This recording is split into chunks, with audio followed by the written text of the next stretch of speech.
a podcast you like? We're the Weird Sisters. No, just kidding. I've been watching Harry Potter for the past 3 days straight. Hi, welcome. Welcome. I love Harry Potter. I'm Charlotte. I'm Mandy, and I also love Harry Potter. That's awesome. This is not a Harry Potter podcast. But we could actually be very disappointed. We could actually start a different podcast and have it just be a Harry Potter podcast. Be much more successful than this one, I'm sure. There's got to be like 1,700 Harry Potter podcasts. True. I'm also enjoying saying that. It's like a tongue twister, but not really. Cheers. Cheers. What are we drinking tonight, Charlotte? Coors Light. You're welcome. You're drinking Coors Light. It's true. I don't like real beer. I'd rather be dead. I'm drinking Liquid Death. And Weller. We cracked open the Weller for you guys because it's a special night. What makes it special, you ask? It's recording night. It's recording night, and we've moved from the outside into the inside. Because it's too cold out there. So if you guys were looking forward to hearing our neighbors screaming and yelling, or the train going by, the kids drag racing the freeway, you're out of luck. Out of luck. Yep. You was like, you're in for a treat? No. Luck. It's the opposite of that. But we're toasty warm. It's very chilly outside and raining. But I'm still going to drink that whiskey and beer anyways. Cheers. Cheers. Ching, ching. We're also a lot farther apart from each other than we normally are, so we can't actually reach each other to cheers. So that's awkward. Let's repent. Sure, go for it. Okay, well, have you heard that It's Always Sunny is doing a podcast? No. They are doing a podcast. I started to listen to it because as you know, I have about a 45-minute commute to and from work every day. Correct. Listen to a lot of podcasts, and I didn't really like theirs. You don't? No. I know, that's why I'm repenting. I didn't give it much of a chance, but it was, honestly, I put on the first episode, and I gave it about 5 minutes, and then I was like, I'm going to listen to music instead. What did they talk about? It was just nothing, but which is fine, because that's their whole thing, Do you think maybe they just need to, find their footing? Probably. I mean, our first episode was complete and utter garbage. Well, I wouldn't say utter garbage, but yeah, I mean. Well, it was not as polished as this magic masterpiece that you're hearing right now. That's why I feel like we should go back and re-record our first ones, not because we want the audio to be better, but I think we could tell the stories a little differently. Probably. Because, to be fair, the meat of our family home evening is the fact that we are Mormon sisters, and we grew up in fucked up kind of houses. I mean, in the sense of religion, like our mom left our dad and went and married kidnapped us and married a polygamist. 3 polygamists. Well, I guess you didn't marry all of them. Right. Luckily didn't breed with any of them. And then all the other crazy, my dad's family home evening partner was the guy who blew people up. Oh, Mark Hoffman. Hoffman, yes. So all of these crazy are the fact that our cousin is a prophet. Did you know our cousin was a prophet? Because he is. If you're interested, go back and listen to our earlier works. I would not go back and listen to our first ones as a podcast listener. I just think we should just tell the stories again, and then those who have already heard them get a refresher, and we'll probably tell the story, the same but different. Maybe. So back to the Sunny Pod. It's no Smartless, is what you're telling me. It's no Smartless, and I think that, from what I gather, the object of the show is to watch their episodes and then talk about the behind the scenes of it, which seems like it'd be cool. Oh, okay. So, I don't know, maybe I need to give it another chance, but you should listen to it and tell me what you think, because I was really not impressed. And I can't believe I'm even saying that, because I love them, and I love the show so much. Right. Well, I'll watch that episode, I'll listen to the podcast, and then I'll tell you how right or wrong you were. Okay, fair enough. Perfect. To do. My to-do list. Let's see. Do you want to hear what I've got for Mormon Corner this week? Yes, I do. I found a story that you might be interested in that takes place in Logan. That takes place in Utah. Logan Canyon, specifically. Oh. Sorry. You ruined it, but go on. I know. I'll have to just leave that whole thing in there. It says, "Get ye to an abandoned nunnery." Yes. Mm-hmm. Here's the story as written by one person on the internet. I love it so far. So, in the early 1920s, the Catholic Church owned a retreat known as St. Anne's in Logan Canyon, Utah. The remnants of this place still stand today, and it's one of the most chilling places I've ever visited. Hearing the story of why it is such a dark, cursed place only makes it worse.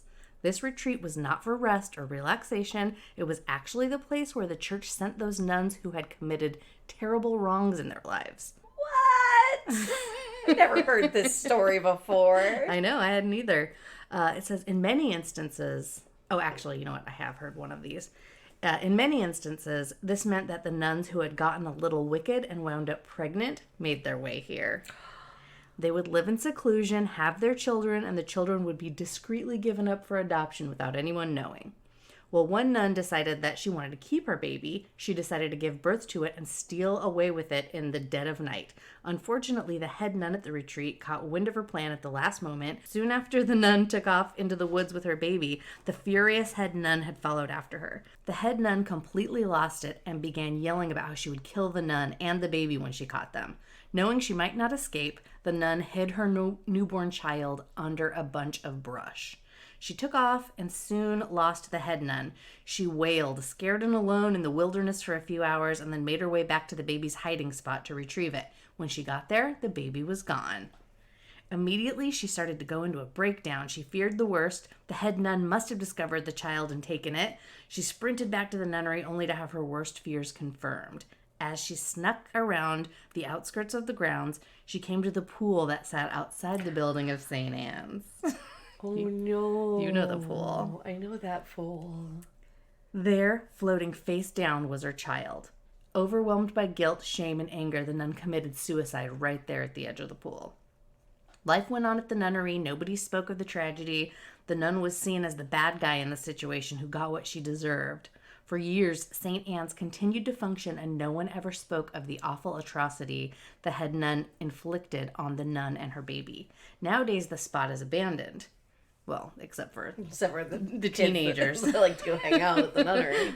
Which may or may not have been us, which is illegal, so we would never admit that.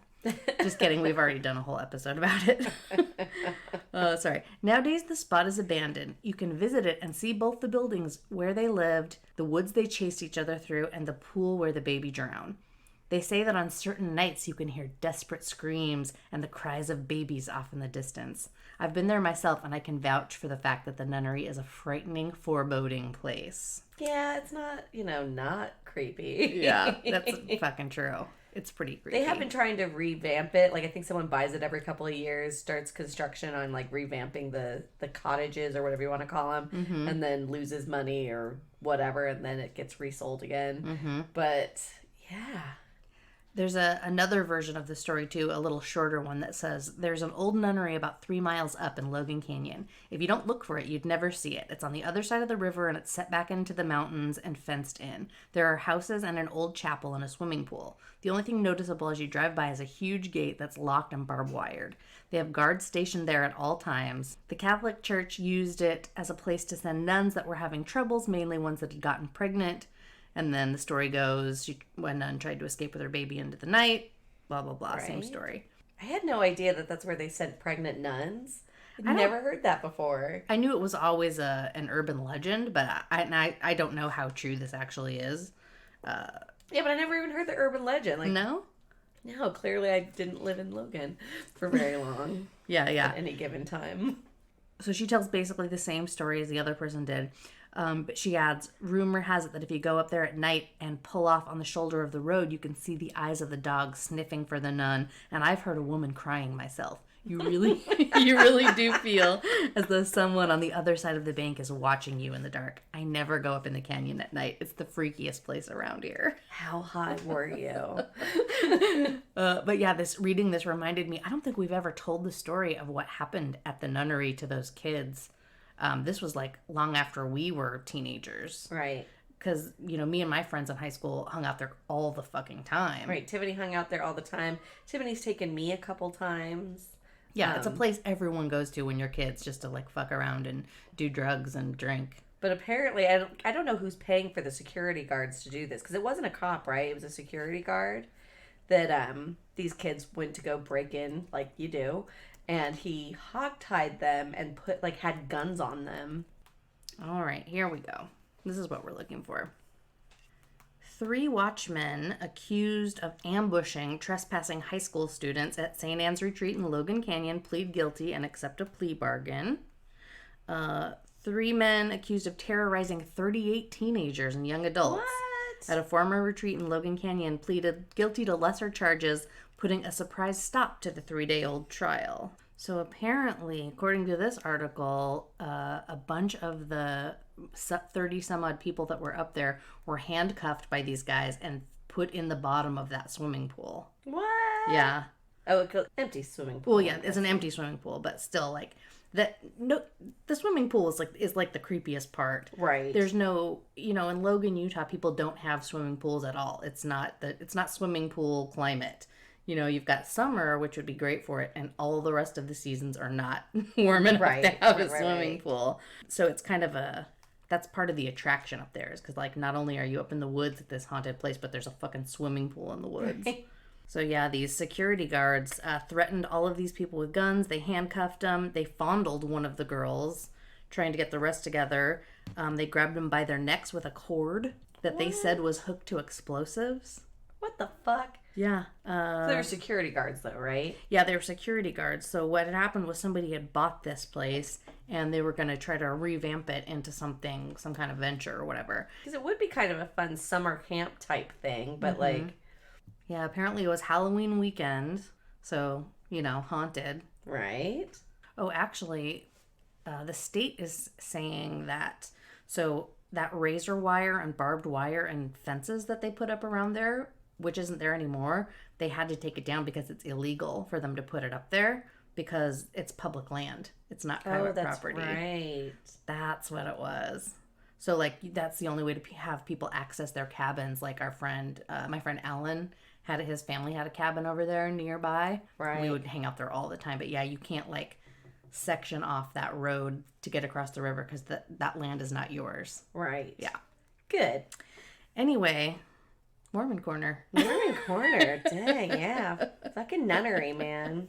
When I have all the money in the world from this podcast, I'm going to buy that nunnery and burn it to the ground. No, I would never. I'm going to make it a dirty dancing resort. That would be awesome. Right? Have wig trying on parties. Yes. Do the merengue. We'll fill up that swimming pool. I could carry a watermelon. I carried a watermelon. That's a fucking great idea. I've always loved that place. It's Me too. Well, scary. Tiffany says she wants to buy it all the time, but clearly people keep buying it and having to sell it, so... Because it's haunted. I'm pretty sure they would hate us. All right, what's next? This is episode 79, by the way. Ooh la la. 79. Cool shit. Cool fucking shit. Cool. I got one thing that's cool. Yeah? The mayor of New York City, I think you say his name, Bill de Blasio. Mm-hmm. He just announced the country's first overdose prevention center services. Oh, that's cool. In the country. So it's like a legally, publicly recognized place where people can go and take their drugs. And if they happen to overdose, there will be help there for them.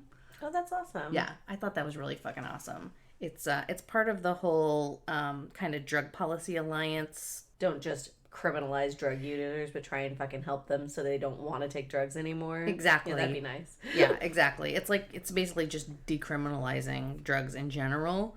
The main reason being, just in case you're wondering why that's a good idea, is because drug possession is the most arrested offense in the U.S. There's an arrest every 23 seconds. Jesus. And then criminalization of drug possession, it gives cops basically the right to just harass, deport, Right. jail,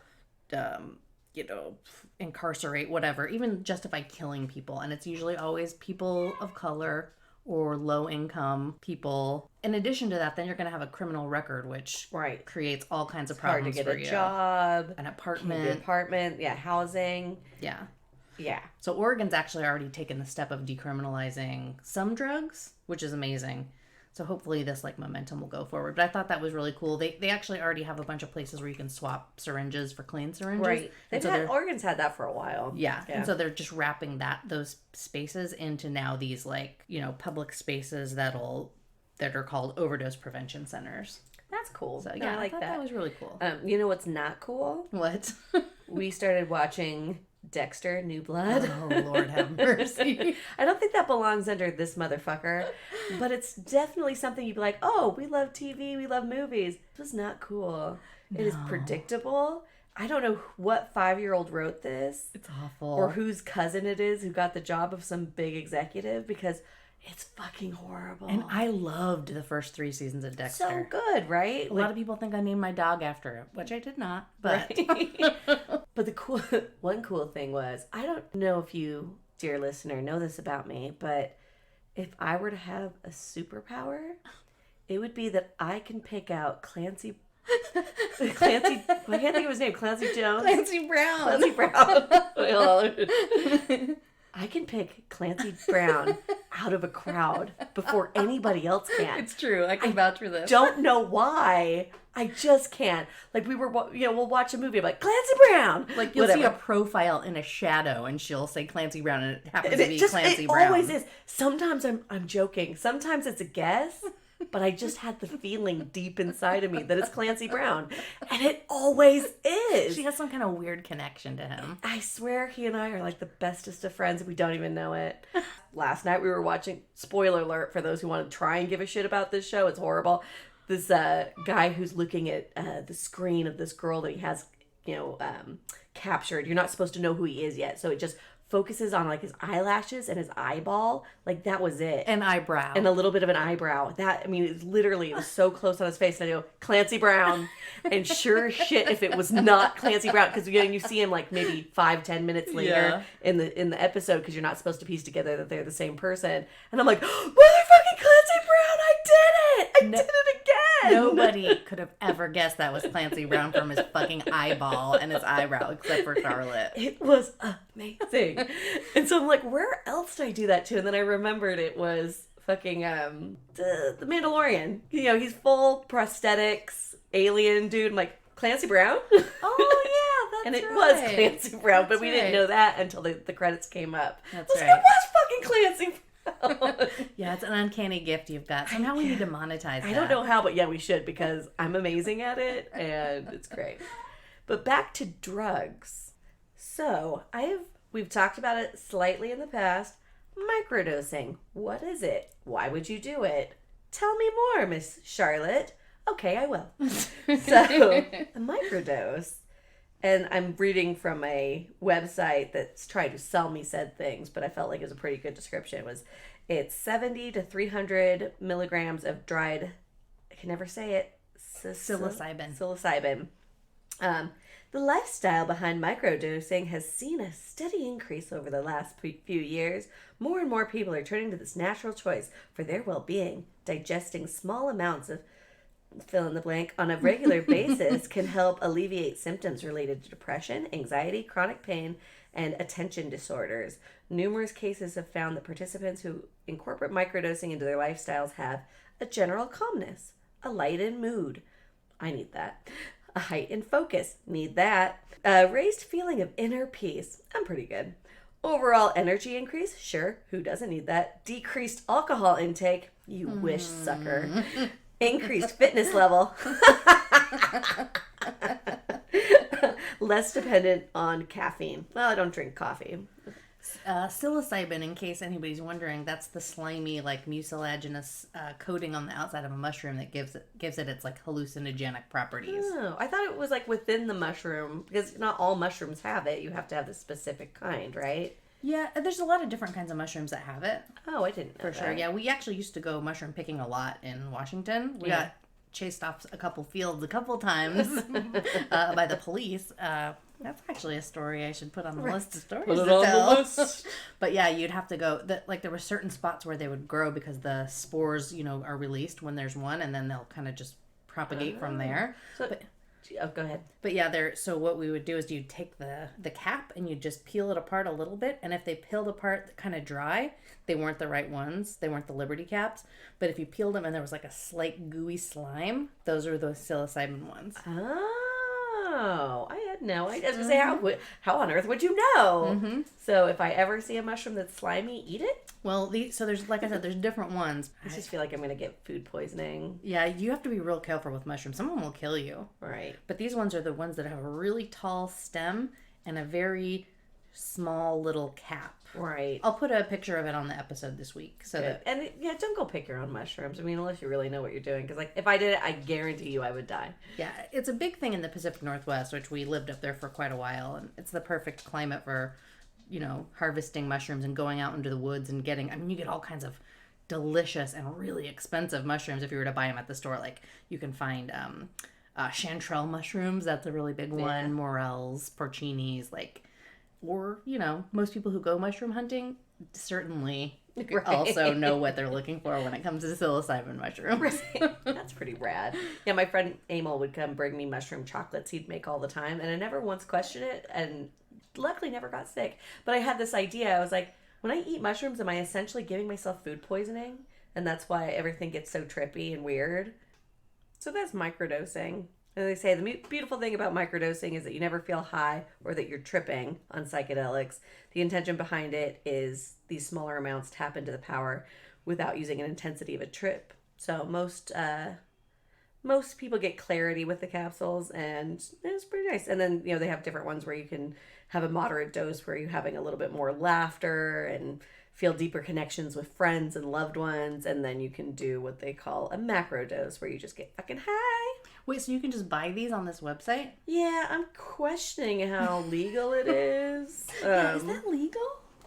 Well, I don't know. I mean, in Oregon it's legal. I don't think California is legal. I'm going to say probably not legal in Texas. Interesting. But they've got different strains. It's almost like the pot and their different Blue Crush bullshit that they've got it now with mushrooms. Interesting. I'm curious to see how you can measure the dosage of it, because I always thought about mushrooms being, you could have two people eat each half of a different bag, and one person would get way more high than the other person. So there must be a way to extract it and measure it. Maybe. Well, I think too, my ex-boyfriend in high school, he actually grew his own mushrooms once. Apparently you can buy a syringe of maybe the spores in a syringe. They mail it to you, so when it's in liquid form, it's legal. It's just once you grow it, it's illegal. So they actually can mail you the stuff, but then he had an aquarium with some rice cakes or something on it, and then grew his own mushrooms. And then by that time that they were ready to be ingested, I had just had that bad trip with Nicole, and she got picked up by the cops and stuff. So I wasn't really into psychedelics anymore at that point, so I was just too afraid of having another bad trip. So he's like, okay, I'll just do it on my own. And then he ground them up, and I remember he ate them with the potato chip, so there was no way to know how much he had. And I was so paranoid because of the last, I didn't have a bad trip, but everybody else was having a bad trip, and I was just like, are you okay? And I asked him if he was okay every 5 minutes, to the point where he was not okay anymore, and then he was having a bad trip. I feel really bad about that. What are you gonna do? And then he threw away the rest of the mushrooms because he never wanted to do them again after that. That's right. I think you did tell us that story. Yeah, and I was I was so bummed. Yeah, he threw them over the back of his house because there's a wilderness area back there, whatever. Right. And I was like, I mean, I'm not saying I would never take mushrooms again. I just assumed I could go back and get them sometime. But no, I mean, that was 20 years ago. So. Yeah, grinding them up makes sense to me, because then, you kind of pulverize the psilocybin and it gets dispersed evenly. Okay, yeah, maybe. I don't know. I'm not an expert. We should consult our expert friends. Yes.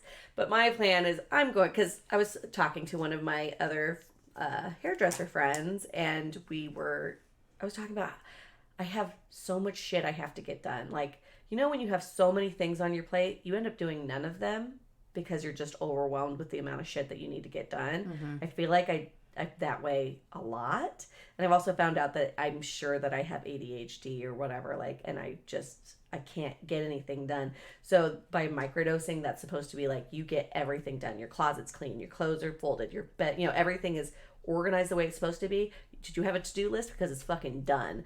But you're not like speedy like on the what's the happy pills that Kelly gets, Adderall. The Adderall, right? The cocaine, the meth, right? the speed. I don't need that. Well, and so I'm like, well, if I could get that from like a microdose, and I'm not like my face is melting off, and I could actually still focus, like I would probably wait till I had like a 3-day weekend to do it, just because I would hate the idea of having to go back to work. But I mean, we did mushrooms just a little while ago in the desert, and I felt totally normal the next day. I could have gone back to work. So yeah, anyways, that's my plan. I'm gonna start microdosing, and I'll tell y'all what it's like. That sounds cool. It sounds like cool shit.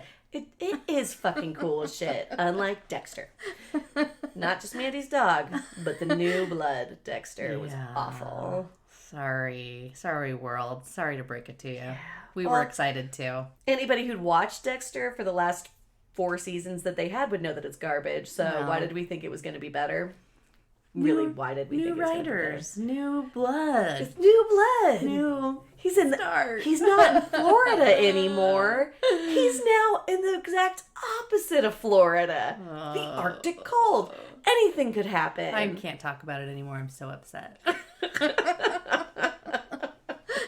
I mean, come on. It's like my kid's sister wrote it. It's like playing cards with my brother's kids. So one of our listeners wrote us in with a hot tip for this motherfucker this week. Okay. Which has kind of been in the news more recently. It was a story from a while back.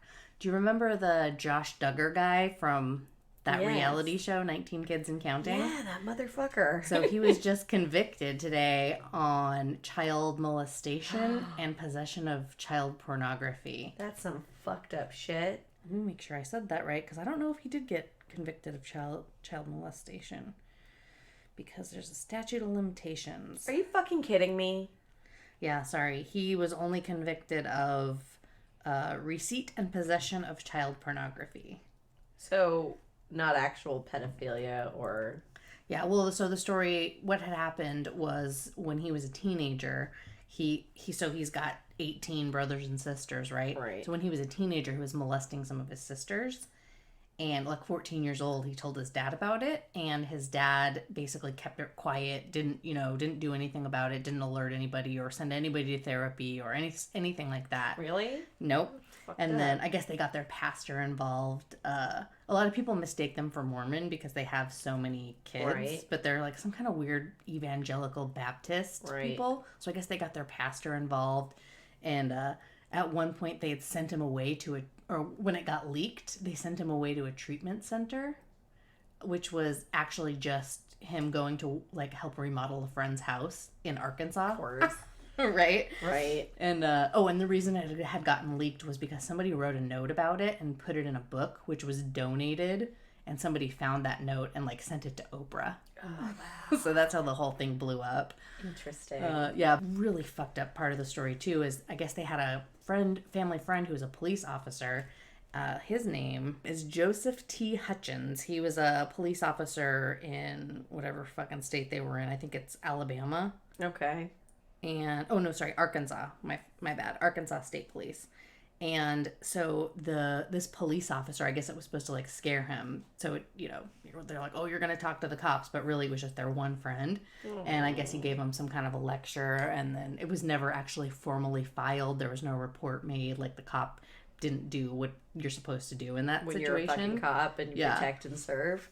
Right. And the worst part about that is this cop actually is currently serving 53 years in prison for his own charges of child pornography. Oh, good. Great. I know. And he was jailed originally in 2007 on just like a couple counts of child pornography, and he was released or paroled in 2010. And that same year, he was arrested again on porn charges, leading him to a 60-year sentence.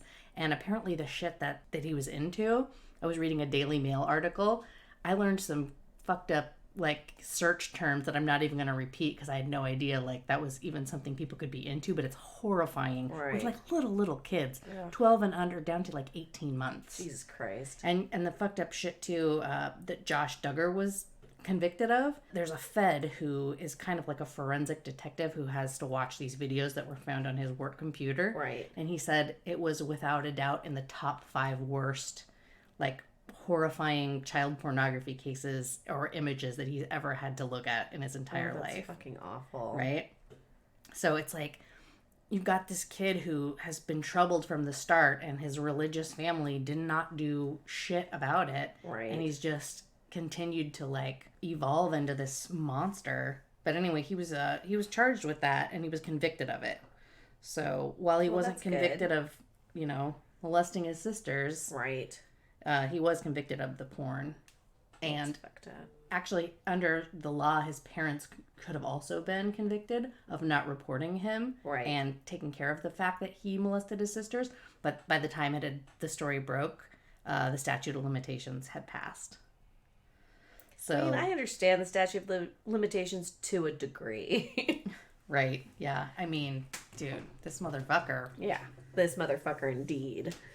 That's like one of the worst this motherfuckers. Right, yeah, I feel dirty. I'm like it. Usually, like, we kind of stick to politics, but this one's really bad and it's really gross. And right. I'm glad he actually got convicted. They haven't sentenced him yet, so I'm curious to see what kind of sentence he's going to get handed down. Right. Well, they haven't sentenced him as of today's Thursday, so we'll see. Interesting.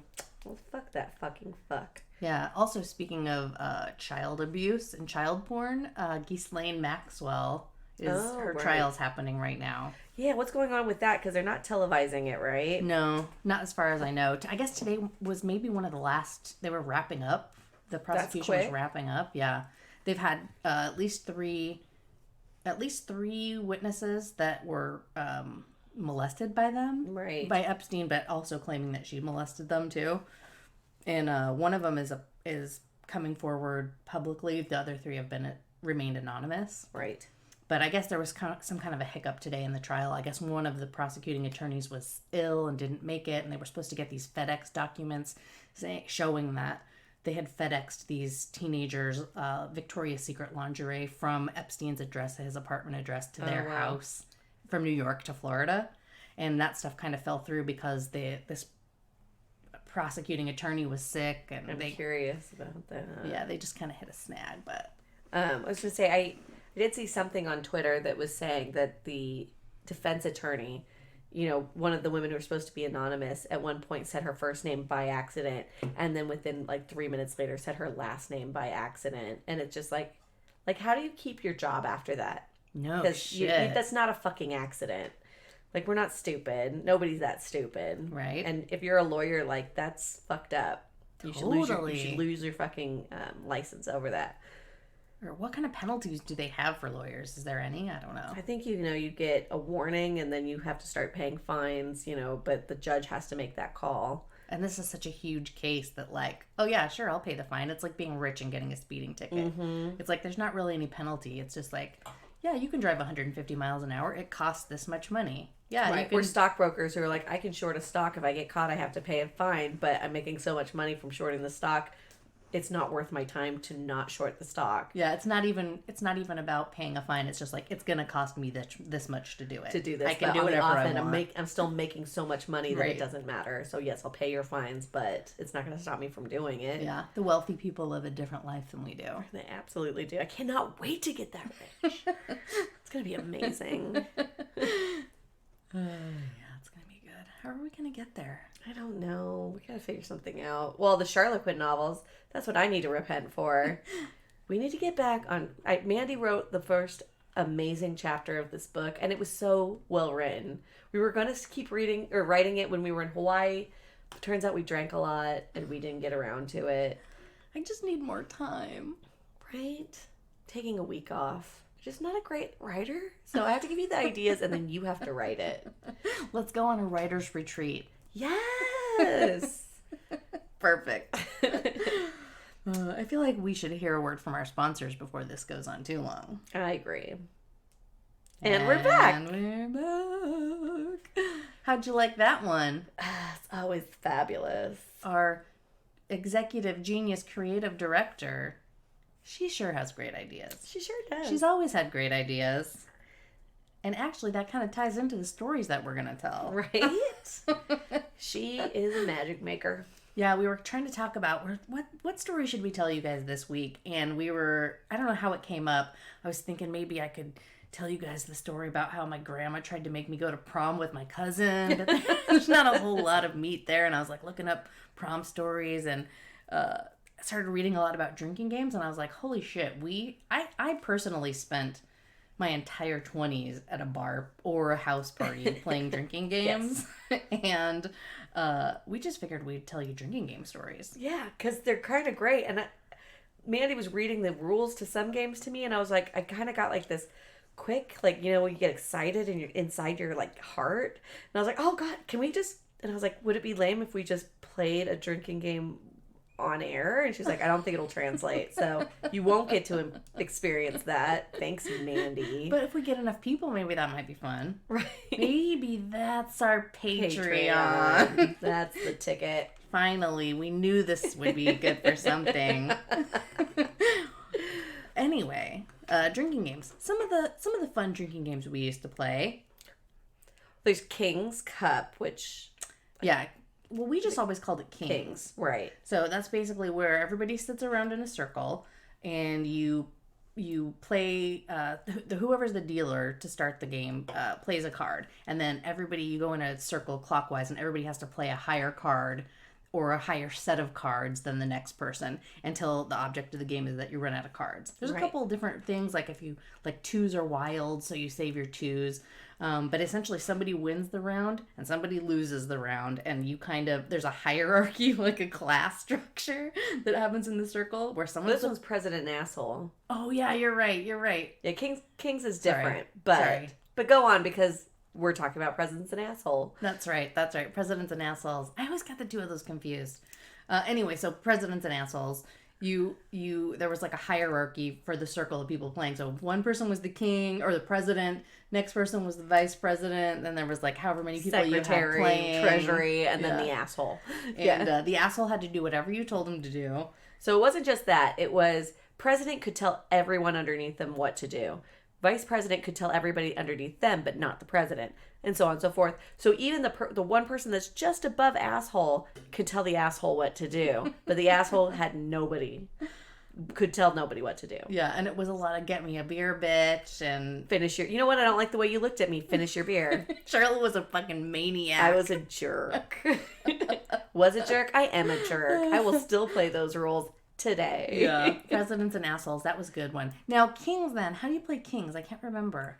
That one, because I got those rules confused too, because there's things like waterfall. Like, so, let's say you pull a 7, then you would have like waterfall. If you if you pulled a 6, that would be categories. So a waterfall is one, everybody starts drinking at the same time, but whoever starts the waterfall, you cannot stop drinking until the person starting it stopped. But just not that. So the person to their right had to keep drinking until that person stopped, and then the person before that couldn't stop drinking until that person stopped drinking, right? Right. Or categories. You could say like condoms, so you could have to go through and name every kind of condom, and the first person who couldn't remember, something that wasn't a repeat, then you had a drink. I found the list actually. Okay. So each card has a different rule. So if you play an ace, that's the waterfall. Everybody starts drinking. No one stops until you do. 2s are 2 for you. So that means you choose someone to drink. No, 2 for you means you're drinking. 3 for me means you yourself drinks. Got it. 4 is nose. The last person to touch their nose takes a drink. I don't remember that one. 5 is guys. All guys drink. 6 is chicks. Right. All girls drink. 7 is heaven. Reach for the sky. The last one drinks. Oh, so everyone goes like that, I guess. Because I remember there was when you put your thumb on the table, and the last person who put their thumb on the table had to take a drink. Yeah, I think that was 7 for us, was thumb master. Yeah, thumb master. That's right. 8 is mate. That wasn't one of our rules. Oh, hell no. Choose a mate. Anytime you drink, they drink. Oh, actually, you know what? I have played that way. 9 is rhyme. Choose a word. Take turns rhyming. The first one to pause or can't think of a rhyming word takes a drink. There's always the classic orange. Right. 10 is categories. So take turns naming things on a category you choose. The first person to miss drinks. Jack is never have I ever. Queens is questions. Ask another player a question. If they answer it, they drink. Right. Oh, that was a tricky one. That one, because you think that sounds like clearly you just keep asking questions back, but eventually, you'd be like, "Can you hand me that beer?" And Right. then they would hand it to you, and Right. they didn't answer your question. That Mandy's, was fun. Mandy's showing her hands right now, all of her little tricks. And then finally, king for King's Cup. The person who picks the king drinks the cup. That's right. Why was there a cup? Because one of them you have to pour into it. That's right. And you're not always drinking the same thing. That's right. Oh, God, that was the worst. I love that game. That was a good game. And then, so we also played Drinking Jenga. Do you remember that one? Yes. As I remember it so well that I made my own giant Jenga by going to Home Depot and getting 2x4s cut, or not 2x4s, but smaller ones. And then I sanded each one down, and then me and my friends wrote drinking rules on it. And one of them was punch Charlotte, which I thought was really fucking rude. But yeah. What are some of the drinking rules for Jenga? Call your mom or finish your beer. Oh, that was a brutal one. That was my favorite one. Because I would just call my mom. No, I'd finish my beer. I'd probably do both, actually. But, to your left, like you give give away 5 drinks, take for 5 drinks, whatever. Take a shot. Yeah. It was kind of the same rules. Actually, it was exactly the same rules as Kings. You'd have categories on there. You would have waterfall on there. Yeah. But then we'd come up, and we'd leave some of them blank, so when we came up with something good, we could just write it on it. And that's where Courtney came in. Courtney is a genius at all things awesome. And she's our executive creator, genius, producer, fill in the blank. Executive genius, creative director. You got to say it right. It's on the podcast. It's on the internet for the world. That's true. Well, she's all of those things, and she's just very creative. So she'd come up with shit all. I think hers, she came up with the best stuff. Yeah, she's like, I'll finish your beer or call your mom. Yeah, things like that. Put on your roommate's fanciest panties, or I don't. Right. I'm just making that one up, but yeah, it was great. So we had so much fun with all of those games. Then we decided to make our own games. Well, I think it's kind of started with Drinking Jenga, right? That's true, because now actually I think they have things like Drinking Jenga, but they weren't around when we were around, and I'm not saying we created it, but we definitely didn't get it from anybody either. Right?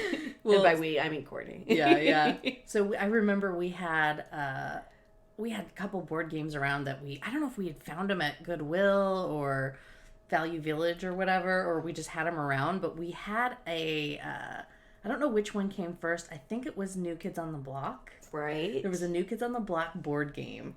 And Courtney changed that into the New Kids on the Block drinking game. So good.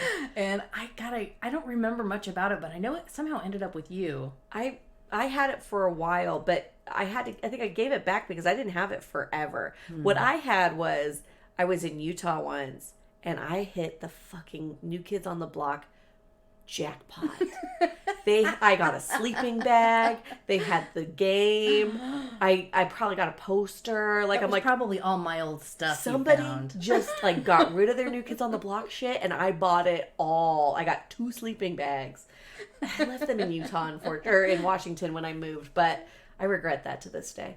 I could only fit what could fit in my car.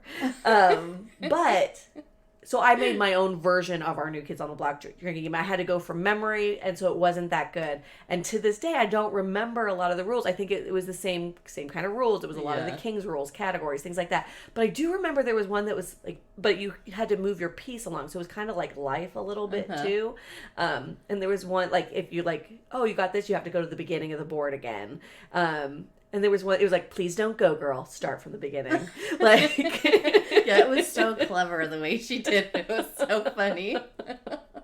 So that was definitely amazing. Do you remember when we went to the beach house for Matt's birthday and they had, I can't remember if it was Janelle or if it was, I think it was Janelle. This sounds like something Janelle would do. She's very crafty, Yeah, but she had taken the game of life.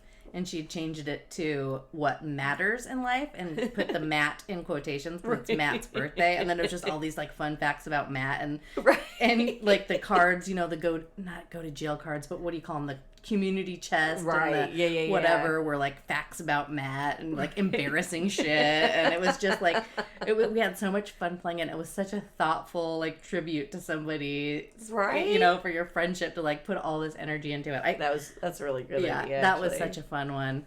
But I think my favorite one of all time is the Chutes and Ladders. We had a game of Chutes and Ladders that Courtney changed into Chutes and Blink 182.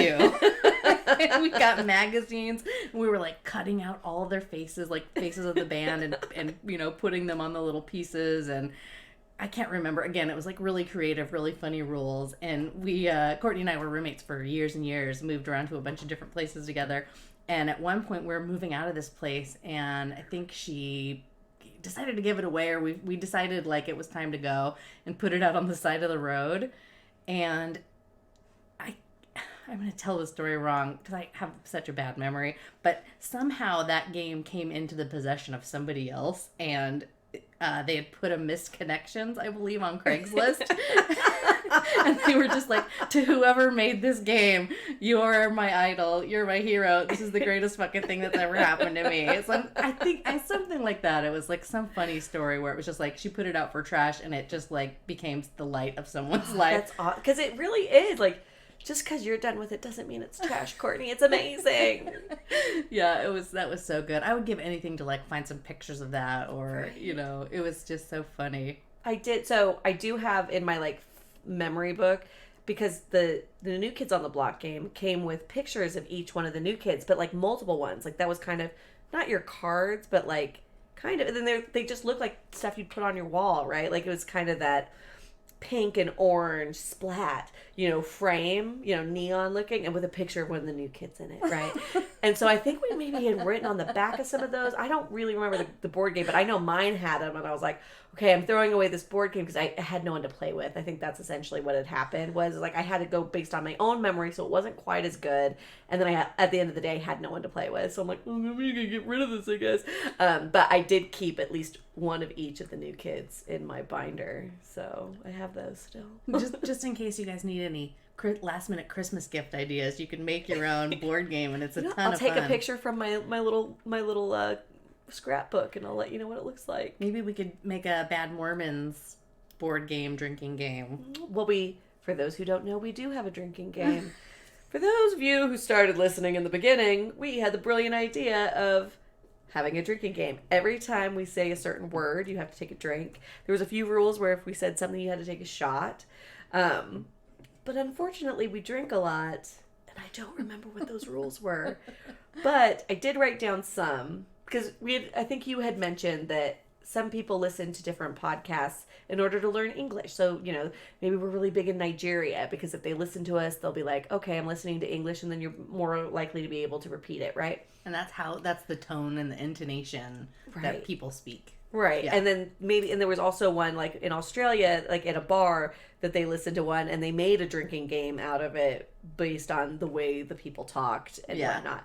And so we're like, why don't we just make our own drinking game from our podcast? So I know that anytime we say a percentage, like, oh, well, 100% or 1,000% or I'm 95% sure, you have to take a drink. So that I wrote that one down, because now I'm writing down the rules, because I'm going to make a very nice little Canva. These are the rules of the Bad Mormon drinking game. Brilliant idea. Exactly. That's a good one. That's one. Yes. Shocker. Yes, perfect. I think shocker doesn't get used quite as much, so I'm going to put that over to finish your drink or shot. Shocker. Correct. That's also, yes. You take a drink every time we say correct. 100%. You guys should be drinking a lot right now. I think there should be one more maybe for drink, but we're refining it. We're going to have a few more drinks and think about what we need. Maybe I'll go back and re-listen to some episodes so I can listen to what we say the most of. Yeah, and you guys who listen to us, you know us You better should than actually tell anything. us what the rules are because you actually know what the fuck we're talking about. Yeah, so send them in and we'll make it official. We'll make it Facebook official. Facebook official. Absolutely. Absolutely. Take a drink. Write that down. I already did. It's right there. I just remembered another game that I wasn't sure if I should talk about, but it's actually really funny. I was like, how am I going to make a story out of that? But this is the perfect time to fold it in. We had gotten a deck of porno playing cards. Oh my God, yes. Do you I remember remember that? those. I have my own little story about that. But yes, go on. And they were just like, some kind of raunchy porno. It was like just a deck of cards, but the pictures were porno. Just dirty. Yeah. Like not just classy, like, oh, titties. Yeah. And a naked lady. Like this was like porn. badge. Yeah. And So we took pictures of ourselves and our friends, mostly our friends. mainly our friends. And when I say we, I mean this was Courtney's idea. This is all Courtney. And I'm not saying that to shame her. I'm saying that because I can't take credit for your brilliant idea. Right. I would love to think that I'm that fucking funny, but I'm not. I am by osmosis. But yeah, so she took the pictures of our friends' faces and pasted them over the porno pictures to the point where it's, obviously, like the head's too big. Right. But some of them were so classic, like the head's looking in the right direction. Right. Or, like it was so, so brilliant. And then those cards, like, eventually made their way to, I don't know what, but it was really funny. So mine weren't the exact same cards, but like when I moved to Utah for a very short amount of time, so I've tried living in Utah twice in my life. Don't get me wrong, my dad lives there. He's lived there forever. I tried living there when I was 12, didn't really work out. And then I moved there when I was 18, lasted for 4 months. But I had this naked lady coffee table that was my favorite. I got it at the fair. And she had like her legs spread open, but she had like a loincloth there and her titties were out. I think I painted her toenails, but it was like all white, like it was plastered. I didn't actually get it painted or anything, and then it had a glass top. It was very like a Goodfellas 80s. Yes, it's very not classic. So I don't know. It had been a night of drinking, so the whole time I was there, I just got shit faced pretty much every night. And there was one night, I think it was a Sunday. Dad came from after church or something, and we're all just hungover, kind of not really awake. But there's my the naked lady coffee table was the least of the troubles. He's seen that already. But there was the porno cards everywhere. And they're not the ones with their friends on it, but it's just so they were not quite as gross, but they weren't great. I have a random dildo sitting out that I used to like to play fetch with the dogs with because I thought it was really fucking funny. Because, it was a joke dildo, not like a real one. It's like one you get at Spencer's where if you put a battery in it, just went, but didn't actually vibrate. Like, it's to be funny. I'm picturing it. Oh, if you want to, I think it's in the freezer still. No, it's not. I discarded that You got years rid of my ago. You got rid of my dildo? That's how often you go in the freezer. No, it's funny though, especially when you say go get me a drink and they go find your dildo just sitting in your fridge. It's fucking funny because again, not a real dildo. But anyways, so that's out somewhere because I've been playing fetch with the dog with it, and I think maybe there was some pot out. But yeah, a lot of nude shit. There must have been beer cans. Oh, littered with beer cans everywhere. And I was just like, I'm a child, Dad. I'm sorry. I'm not an adult yet. I'm still growing up. I like all these things we're talking about are obviously like things you would do in your 20s. But I think it sounds fun, and I'm excited to bring it back and do it Me too. again. Like, I don't give a shit how old we are. I cannot wait to play Presidents and Assholes. I'm actually thinking now maybe I might ditch out on Sunday's breakfast with the Beatles and go be like, Courtney, let's go play some games. Yeah, so if you guys have any suggestions for our official family home evening with Bad Mormons drinking game, please let us know. I will make a post on Facebook about it so you can write it in the comments if you don't want to take the time to write us an email at FHEBadMormons@gmail.com. And also, I'm really excited to put this out to the patrons to see if they want to play drinking games with us. Yeah, do you guys want to do a Zoom drinking game? I will warn you, I'm really good at it. And I become president a lot. And my liver has been training for this for the last 47 years. Deborah, I'm looking at you.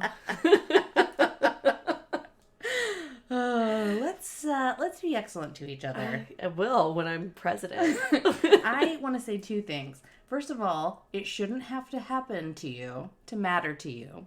Let's remember that. Yes. And second of all, take a minute and think about the people you love and give them a call, give them a text, give them a hug, because life sucks sometimes, and you never know if that's the last time you're going to see them, and one time it will be. Right. So if you think about someone, it makes you smile, text them and let them know what it was about them that made you smile. Does it sound like you're being a weirdo? Absolutely. But will it make that other person feel like super awesome? It does. It will.